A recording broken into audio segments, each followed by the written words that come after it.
going on, YouTube? Put this music off. Alright, so as far as like electronic shit in cars goes, I think one of the things that are paramount for a car computer or your Android phone or whatever kind of smartphone you have these days. ARM processors use so little power. Now, before I had a smartphone, I actually made calls with a computer. I actually had Google Voice, I got an IP call phone number, and I got an anti-SIP account. And what you would do, you're like with IP call, you get a Washington State phone number that links to a SIP account, and so you get an anti-SIP account or whatever, and you enter that under your Washington State phone number, and then you go back to Google Voice where they give you like an actual Google Voice number, and you list your Washington State number under Google Voice. Like, you can set up Google Voice to forward to or use whatever phone you want, whatever phones you want, certain hours, whatever. But anyway, I just used the microphone on my computer and LendPhone when I was on Wi-Fi to make calls for free and whatnot. So you just hit the call button in Google Voice through your web browser, whatever kind of applet you're running, and it'll do it. So basically, when phones got sophisticated enough that I could run the same software on my phone as my computer, I went out and got a phone. Android phone, of course, Linux, etc. So, yeah. So I tried out the Android flagship phone. I think it was the HTC Dream, if I remember correctly. And not only did you have a touchscreen, but you had a flip-out keyboard. You had those physical buttons, and it even had like a little trackball on it. It's pretty awesome. The hardware was awful. It only had like 768 megabytes of RAM or something like that. Like not enough. I mean, you really couldn't run more than like 2 apps. I mean, it might have had less RAM than that, I don't know. It was kind of ridiculous. I put CyanogenMod on it and sold it in like 2 weeks or something. But then I went out and got the MyTouch 4G, if I remember correctly, another HTC phone, and it was actually pretty awesome. Fairly satisfied. And you had to throw it, like, get dropped on the ground and stuff. Like, I never even got a scratch on it. I never even kept it in a case and never even got a scratch on it. It's a pretty cool phone, but they get dated after a while. I don't really like paying sticker price for a phone, but I realize that, as software gets more and more bloated, as they pick up more and more features and bullcrap, you kind of have to, get new hardware so it doesn't get dogmatically slow. Either that, or you're going to be left after a few years, you're going to get left behind with unsupported software. I don't want to get to that point. I'd still like to be able to sell the phone, recoup some of the cost, put it toward a new phone. So I ended up getting the Galaxy S3, Samsung Galaxy S3. It's a good phone, but it's starting to show its age. I mean, it has 2 gigs of RAM, which is enough for these days, but the processor is kind of showing its age, and the apps kind of show their age, especially when it comes to running GPS and whatnot.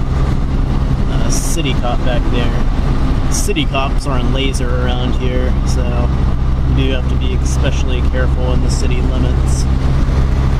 But that was like 100 yards from the police station, so what do you expect? But anyway, what the fuck is this guy doing? It's like stopped in the middle of the road. Freaking highway. That's insane.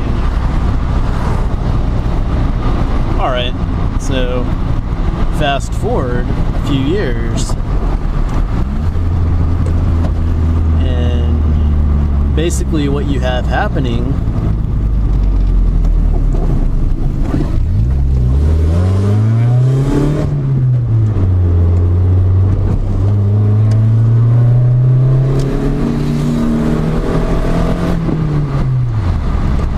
my phone's, beginning to feel a little dated. I really haven't looked at the phone market in a while, and what this is a rant about the phone market. Back when Android was coming out and other smartphone manufacturers were starting out, they had to prove themselves. And, pretty quality hardware. I mean, you can tell that, they're trying to prove themselves by sticking to fundamental philosophical design goals. Well, I started looking at phones for the first time in years to upgrade my Galaxy S3. They're up to the Galaxy S8 now, I believe. And I probably went through about 100 phones. And I was absolutely appalled about how things are done these days. I could only find like 2 phones out of the 100 that I looked at that are worth upgrading to, and that absolutely appalled me. Yeah, I got something like buzzing up here. I don't know what it is.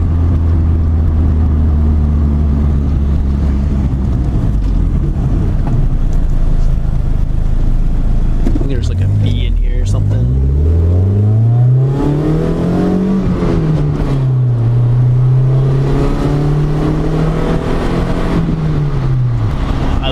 These different smartphone manufacturers, and on the Samsung Galaxy line, for example, after the Galaxy S4, see the one I have and the Galaxy S4 say you need to replace your battery, so you just want to swap out the battery, something like that. You take a few screws off on the back of the case, the back cover pops off, and you can simply swap out the battery. Well, these days, if you try and do that with a modern smartphone, you can't do it. So, basically what you have happening, you have a front glass that's adhesed to the rest of the phone case, and you can't remove it.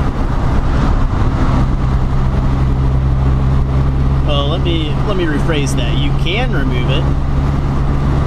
I mean, you can't take off the back cover, but basically the way to get into the phone is to take off the screen. So your glass, your digitizer, and etc. little adhesive layers, and you gotta like pry in there just so and not fuck it up. Well, the issue being, if you want to swap out your battery or do maintenance or anything else to your phone, you're running like a 70% risk of breaking the screen, having to pay another $100 for a new screen. I mean, that's insane to me. That ruins the repairability. Have their glass cover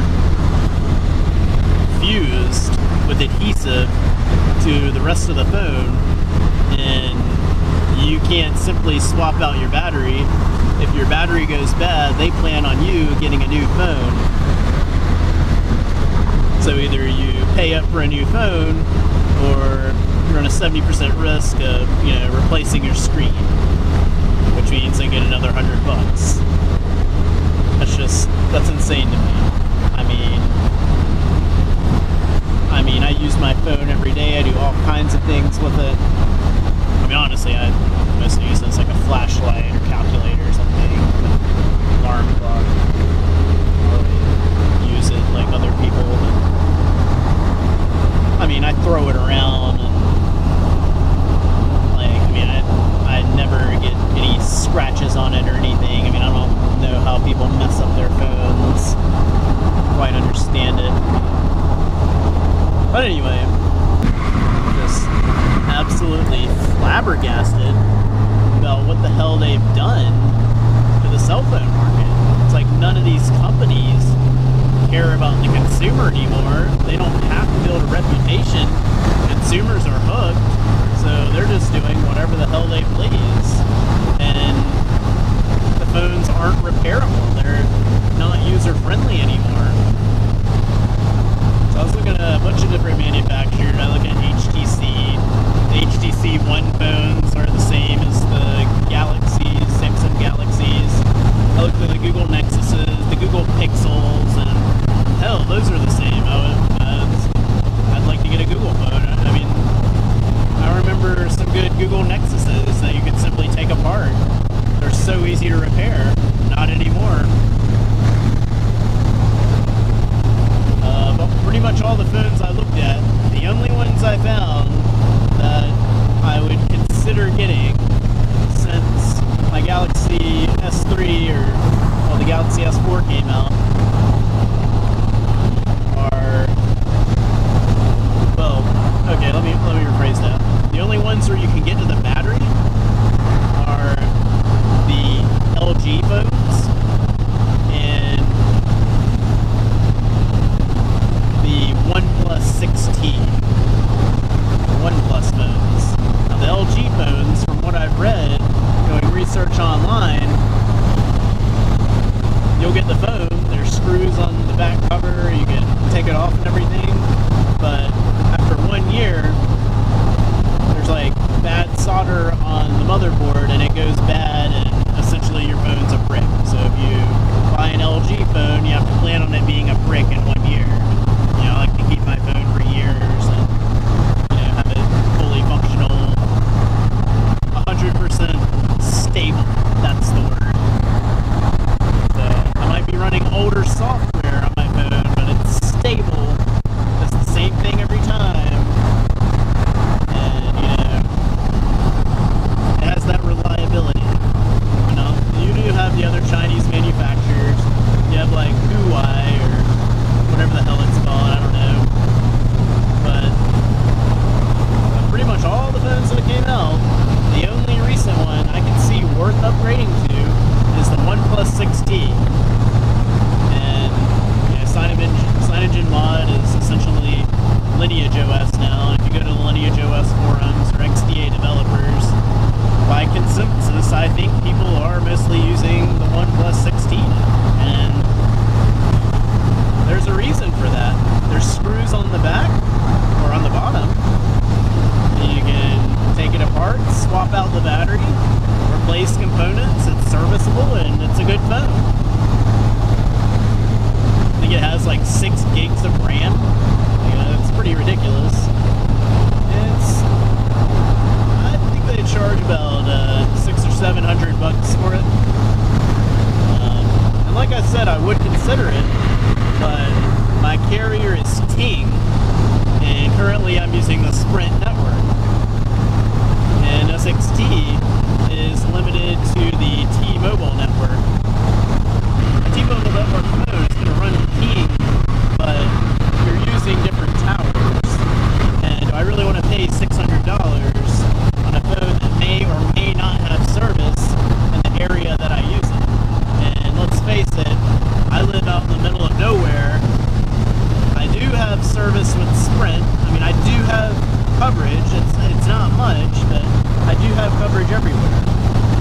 I'm kind of skeptical on if I would have the same coverage with T-Mobile. And do I really want to pay $600 to find out? Not really.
there was a refreshed equivalent of the Nokia N900 Linux phone. But I don't think anybody's going to be seeing that anytime soon. Or ever. There's so much development being done on Android. I mean, it just makes sense. But as soon as Android starts locking out the bootloaders and keeping me from rooting my phone and whatnot, I'm gonna seriously lose trust in the platform. Just like I've lost faith with phones that I can't even do basic repairs on or swap out a basic consumable like the battery. I could upgrade to a Samsung Galaxy S4, and that would be a little bit of an upgrade over the S3, slightly better processor. I think it's like 4 cores instead of 2, but same amount of RAM. But I mean, honestly, it's like an incremental update, and I don't really think that's worth it to go through the trouble. Plus, I'm running my CyanogenMod / Lineage OS build on it, and there's a build for Sprint on the Galaxy S3, not on the Galaxy S4. So I'd have to compile my own build on the Galaxy S4, which is not a huge deal, but I mean, it's really an incremental update, but I guess I'm just stuck with what I have until, you know, the OnePlus 6T, which is absolutely crazy. I mean, it's been years. I've been running the same phone for years, and I can't believe that there's nothing worth upgrading to. It's just unbelievable.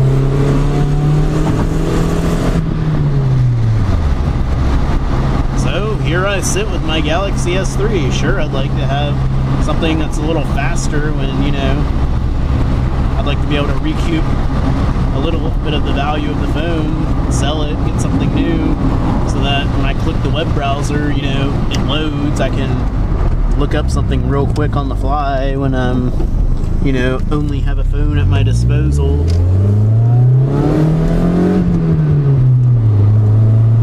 Be it in a store or whatnot.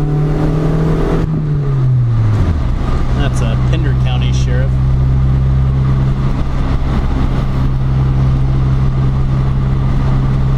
Not usually too bad out here.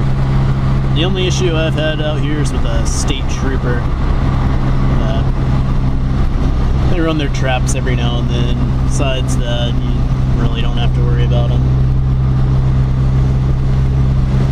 But yeah, that's my take on cell phones these days. It's really depressing. But there you have it. Keep my eyes peeled on the OnePlus 6T, and I mean, hopefully one of these companies will bring something else to the table, or the right to repair law, or, you know, maybe hopefully they'll listen a little bit to consumers and offer people what they want. I doubt it. And it's just wishful thinking, but I mean, personally, if I can't repair the phone, I'm not going to buy it. I mean, I'm certainly not the majority. I'm probably an extreme minority, but I will vote with my wallet. And if I can't repair something, if it's not what I want, I will not buy it. I will have no smartphone at all. I'll run a tablet with Shadow UI or something for Megasquirt, stuff like that. GPS and whatnot, car computer stuff. But I don't need that to be connected to the internet. So there you have it. Hopefully these manufacturers will learn something from this. But till next time.